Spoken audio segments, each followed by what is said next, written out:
जय हिंद, जय बिहार, जय शिवहर।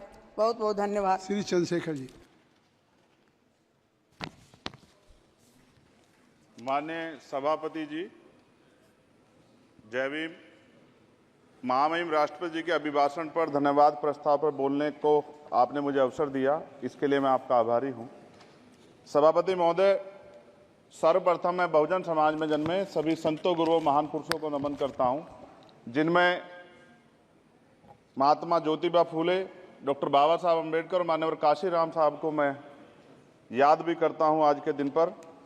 साथ साथ नगीना की महान जनता और भीम आर्मी और हमारी पार्टी आज़ाद समाज पार्टी काशीराम के साथियों का भी धन्यवाद करता हूं। इसके बाद अपने कुल गुरु जगत गुरु सदगुरु रविदास जी महाराज को भी मैं नमन करता हूं, जिन्होंने दुनिया को लगभग 600 साल पहले बेगमपुरा शहर के रूप में दुनिया का सबसे महान लोकतांत्रिक दर्शन दिया। अध्यक्ष महोदय, माननीय सभापति जी, 14 अगस्त 1947 को ये देश अंग्रेजों के अधीन था। 15 अगस्त 1947 को हम लोग आज़ाद हुए। 16 अगस्त 1947 को देश आज़ादी में था, लेकिन धन धरती राजपाट में बंटवारा नहीं हुआ। जो साधन संसाधन थे उनमें बंटवारा सही रूप से न होने के कारण एक बहुत बड़ी आबादी सुविधाओं से वंचित और सम्मान से वंचित रह गई।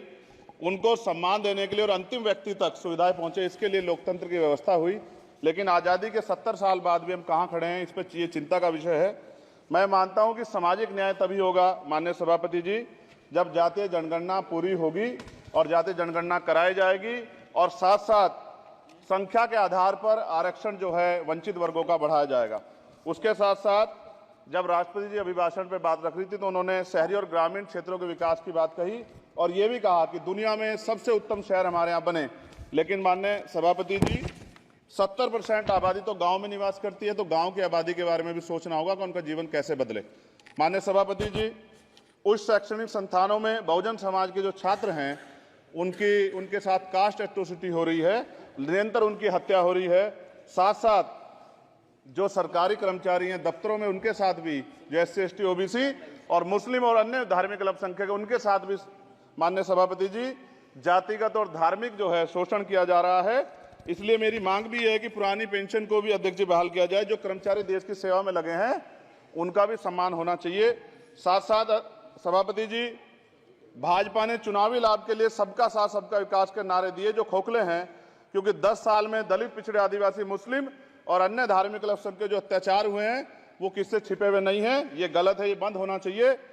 सभापति महोदय जी, महामहिम राष्ट्रपति जी के अभिभाषण में निजी क्षेत्रों में SC ST OBC को रिजर्वेशन देने का कोई उल्लेख नहीं हुआ है, जो कि आज चर्चा का विषय, क्योंकि 98% प्राइवेट सेक्टर है, 2% सरकारी सेक्टर है, तो 98% प्राइवेट सेक्टर में भी हमारी हिस्सेदारी की बात होनी चाहिए।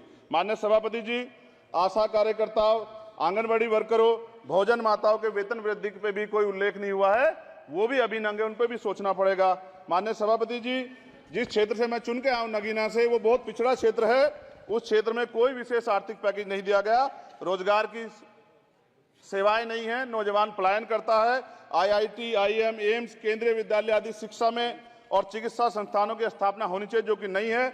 और माननीय सभापति जी, मानसून सत्र आ गया है, मेरा क्षेत्र बाढ़ से बहुत प्रभावित है, इसलिए मैं आपसे आग्रह करूंगा कि वहां के लोगों को बाढ़ से निजात दिलाई जाए।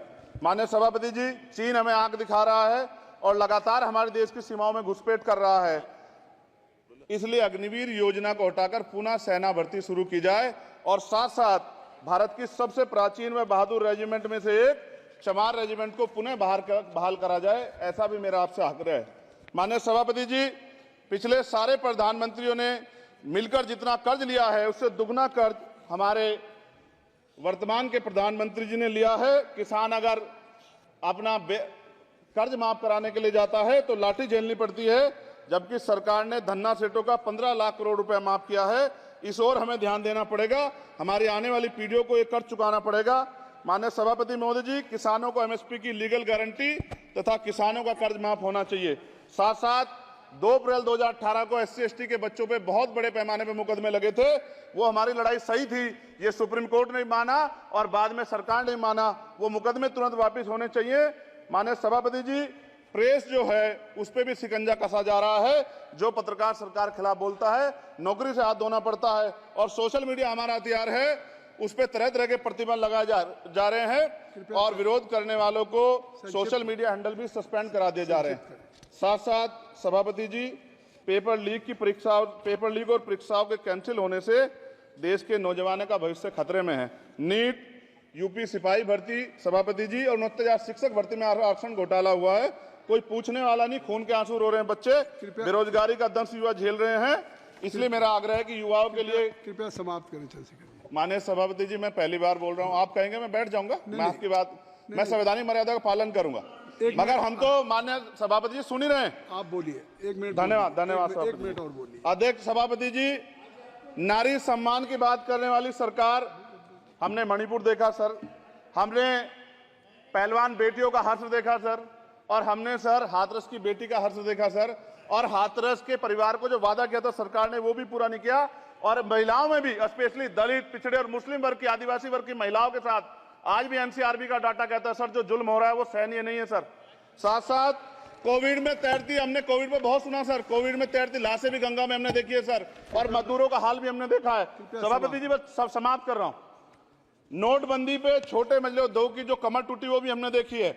सभापति जी, शैक्षणिक संस्थानों, विश्वविद्यालयों में, चिकित्सा संस्थानों में ओबीसी एसटी के योग्य अभ्यर्थी को एनएफएस करके जिस तरह निकाला जा रहा है, लेटरल एंट्री करके जिस तरह हमारे रास्ते बंद किए जा रहे, ये भी हम देख रहे हैं सभापति जी।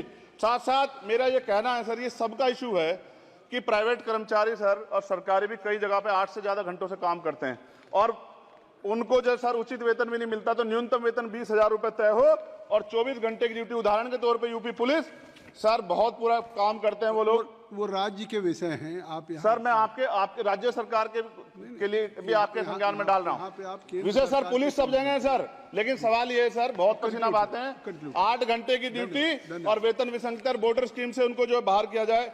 माननीय सभापति जी, 1 मिनट चाहिए सभापति जी। राष्ट्रपति जी ने धर्म के बारे में बात की थी, राम मंदिर से पहले हमारे गुरुघर तुगलकाबाद का फैसला आया था राष्ट्रपति जी, वो सभापति जी अभी तक दिल्ली में स्थित सदगुरु रविदास जी महाराज का गुरुघर नहीं बना। साथ साथ सभापति जी, अपनी बात को खत्म करते हुए मैं आपसे कहना चाहता हूं कि जितना देश दूसरों का है सर, इतना हमारा भी है। हम मरने के लिए पैदा नहीं हुए, जो चाहता है हमारी हत्या कर देता है। मूछे रखने पे, घोड़ी पे बैठने पे, मटकी छूने पे हमारी हत्या हो रही है। क्या बदला है सर? 70 साल बाद भी दलित, पिछड़े, मुसलमानों पे हिंसा नहीं रुक रही है सर। मेरा आपसे संरक्षण के साथ ये आग्रह है कि इन घटनाओं को रोका जाए, और देश किसी की बपोती नहीं है, देश संविधान से चलता है सर, और संविधान से चलेगा। संविधान छेड़खानी बर्दाश्त नहीं की जाएगी सर। धन्यवाद।